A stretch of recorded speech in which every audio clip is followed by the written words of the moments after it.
2-3 అధ్యాయాలు జరుగుతున్న సంగతులు, 4 నుండి 22 అధ్యాయాలు జరగబో సంగతుల గురించి పరిశుద్ధాత్మ దేవుడు ఆయన ద్వారా 22 అధ్యాయాల ప్రకటన గ్రంథం మనం ఎరుగుదము.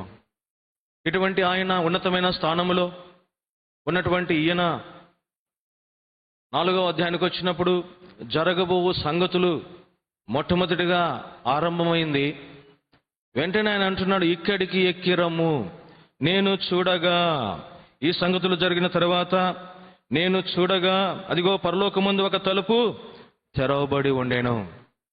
కాబట్టి ప్రభు మధ్యాకాశంలోనికి, పరలోకము నుండి మధ్యాకాశంలోనికి వచ్చినప్పుడు భూమిలోకములో ఉన్నటువంటి ఆయన సంఘము, సిద్ధపడుతున్న ఆయన సంఘము, పెళ్లి కుమార్తెగా తయారవుతున్న ఆయన సంఘము అక్కడికి వెళ్ళవలసిన పరిస్థితి. ప్రభు అంటున్నాడు, ఇదిగో బిహోల్డ్ ఐ యామ్ కమింగ్, ఇదిగో నేను వచ్చుచున్నాను. Are you ready? నువ్వు సిద్ధంగా ఉన్నావా మధ్యాకాశమునకు రావడానికి? కాబట్టి తన సంఘమును ఆయన సిద్ధపరుస్తూ ఉన్నాడు ఈ లోకములో. ఎప్పుడైతే తన స్వరూపంలోనికి